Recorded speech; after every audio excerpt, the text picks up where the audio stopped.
ang kahulugan ng mirroring to each other. Ito po ay ang nakikita po natin sa kapwa natin yung mga mali nila. Pero deep inside of us, sarili po nating wound yun. We reflect our own wound sa kapwa natin. Kaya yung kapwa natin is our mirror.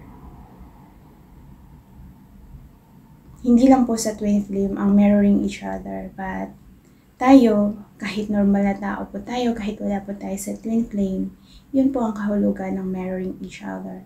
We reflect our own self sa kapwa natin. Dahil kapag isang individual na tao ay isang mabuting tao, kayang makita yung kaluluwa ng iyong kapwa.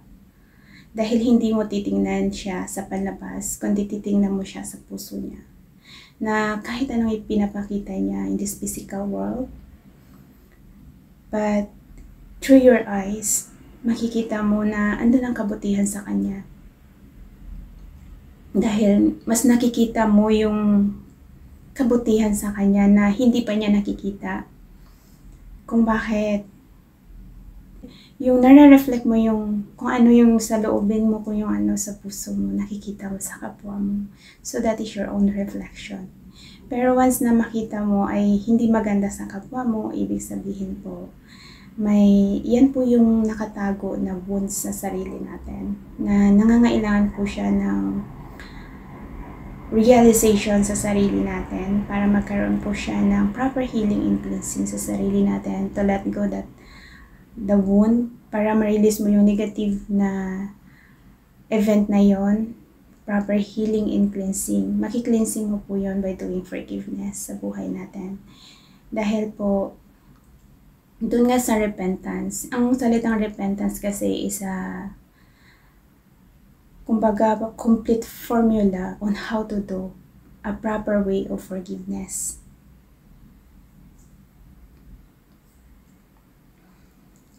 Kaya yung twin ko at ako, yung twin ko is a reflection of me.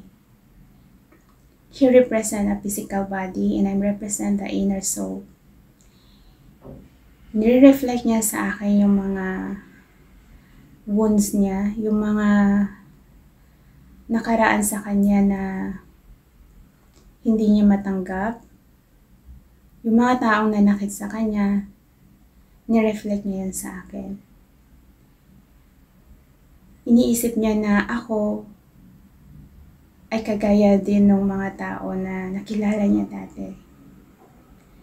Bilang ako, dahil nga sa inner soul ako, hindi ko naman siya tinitingnan kung ano yung pinapakita niya sa akin. Kasi deep inside of him, he's a good person. Kaso, meron po siyang trauma sa childhood niya na hindi pa nagkaroon ng proper healing and cleansing.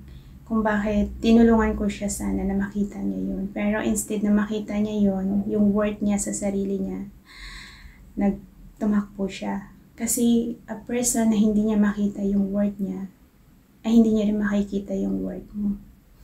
Kung bakit, bago natin mabago ang tao na gusto natin baguhin, change start with us. Baguhin muna natin yung sarili natin para kaya natin baguhin yung tao na gusto natin baguhin. Dahil change always start with us. Dahil kung ano man po yung nakikita ng kapwa natin sa atin na hindi maganda, hindi mo naman dapat yun na, halimbawa na lang po natin sa mag-asawa. Kung halimbawa po, nagkasala yung isa sa inyo, kung sinusumbatan ka man ng asawa mo na may iba ka, kung hindi naman totoo, hindi baliwala yun sa'yo. Instead na magalit ka, patawarin mo na lang siya sa mga sinasabi niya. At andun ka sa point na ipagdasal mo na lang na magkaroon ng liwanag yung puso't isipan niya, na ma-realize niya na mali yung ginagawa niya. So, yun po yung mirroring ng soul natin, na kung ikaw ay isang ganap na mabuting tao, ay makikita mo yung kabutihan sa kapwa mo. Makayang makita yung kaluluwa niya dahil titingnan mo siya sa puso at hindi mo titingnan sa panlabas na pinapakita niya. Dahil kung ano man siya in this physical world, lahat yun may pinanggagalingan.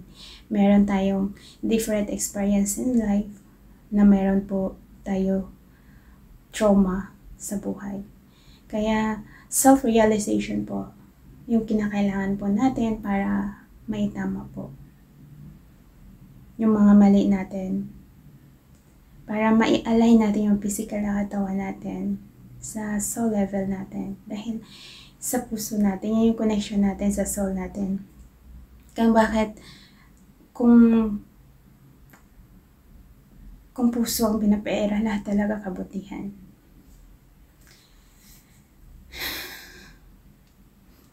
Kaya yan po yung kahulugan ng mirroring pagdating sa soul level.